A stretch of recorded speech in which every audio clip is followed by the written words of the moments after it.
Here's Celtics coach Ime Udoka.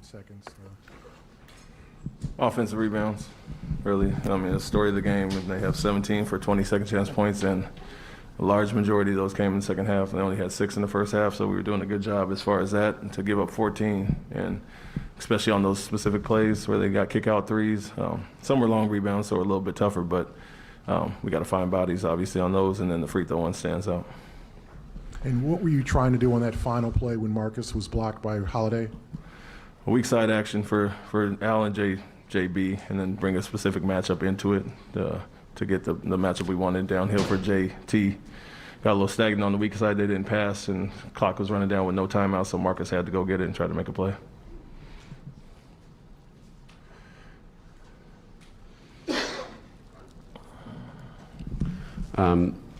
You went back to you went with Derek for a lot of the fourth quarter there. You went back to Grant with around 2 minutes left. What was your thinking there, and just what was the demeanor in the locker room for just a team after, obviously being up by 14 in the fourth quarter there, and having kind of taken from you guys like that? Yeah, the reason we subbed Grant was for some size.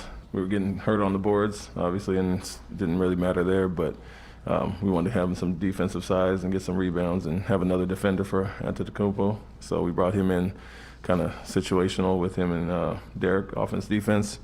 And then in general, of course, we're going to be down. Guys are going to be pissed about the outcome. We outplayed them for 3.5 quarters. And so we talked about, showing our resolve. We made it tougher on ourselves now, and it'll make it sweeter when we bounce back. But we gave up a golden opportunity tonight.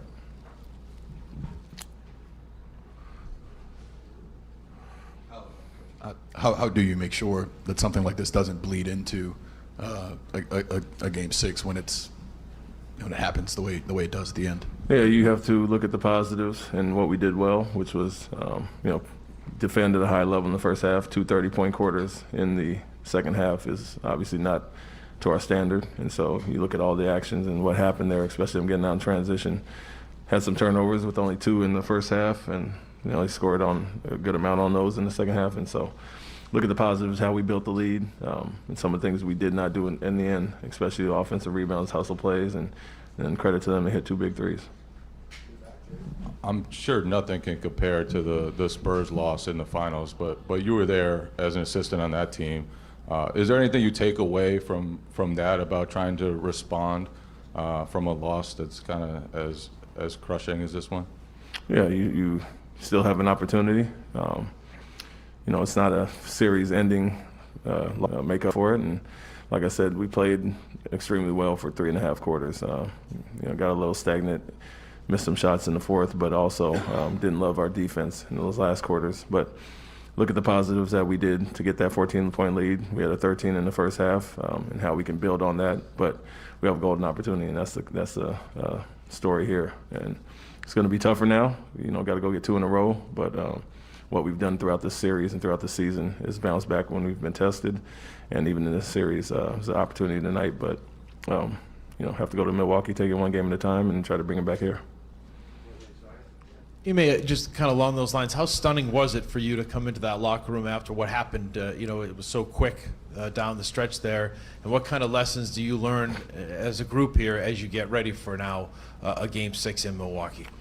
Yeah, I mean the threes that they hit, obviously, but giving up the rebound on the free throw, that's a tough one to swallow, especially knowing they have a poor free throw shooter up there. You just got to find bodies and come up with that one. So that's going to sting, but we got to put it behind us and understand we still have a great opportunity. And it's not like we've been terribly outplayed and don't have a chance. We've given up 1, and some games we've lost, we haven't played our best. And so, we proved last game we can go win 1 in Milwaukee. You have to do that, and then put the pressure on them back here in our place. Where did you think some of the things went wrong on those second chances in that fourth quarter? Was it kind of bad bounces or positioning or effort? A little bit of both. There were some long rebounds, but there were some 50-50 balls that were kind of hitting the floor a few times, and felt like we could have got on the floor and got those. Those are momentum stoppers. So those ones stands out, but a lot of balls hit our hands as well that we got to come up with. So, there's some tough bounces from threes, but inexcusable on the free throw. What did you see in the last 5 minutes offensively that just wasn't allowing you guys to get going the way you wanted? We settled for some mid-range shots. against some guys that we have favorable matchups that we can drive against. You know, we didn't get out in transition as much because we weren't getting the stops that we did in the first half, so we didn't lead to a lot of easy baskets. And then there were some tough contested ones at the basket that we missed, you know, with some contact. And at times it felt like we were getting bumped as much, but they didn't call us, so we got to play through it. And so mainly that we weren't getting the stops on the defensive end to get out and get the easy baskets. Ime, the story of the prior game was, in both games in Milwaukee, was wearing them down, and you saw Giannis with his hands on his knees. Didn't seem like that was the case in this one. They had a lot of energy at the end. What was different about that in this game? I mean, it did see that. You saw that visibly last game. It may not have been the case tonight. They understand, you know, they didn't want to go down to an elimination game, and so I don't know if it was a lack of energy on either team's part, and definitely not them. They made some plays, but I don't think our mistakes were due to a lack of energy, and so just poor rebounding. Some tough calls that they got, you know, where we felt we got bodied up as well. And so that's what you have to play through, and we have to execute better on our end to keep ourselves out of those situations. Did you not have, like, I guess the question is, why weren't you able to wear them down in the same way that you had in the past couple of games? Hard to say, honestly. You know, I don't. We were putting him in the same actions, defending him at the same level.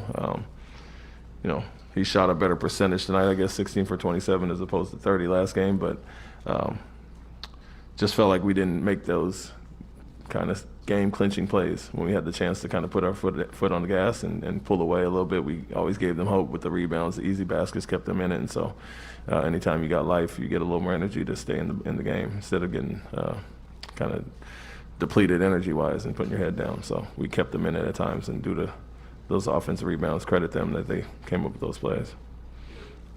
I mean, did you consider at all using any of your challenge on any of those calls late? Yeah, I mean, obviously we're looking at those, but everyone was a hit on the arm or something obvious that we knew we had to save some timeouts toward the end. And if it's a clear foul on Grant on the arm or vice versa, they didn't call one on JT because it was a clear foul. It's no point in wasting one, knowing we need to save some timeouts as well. But if there was something clear, we would have obviously done it. And they went small, obviously, because they needed shooters. Did you at all think of countering that? Because that's when they kind of the three-pointers started and they were able to get back in the game.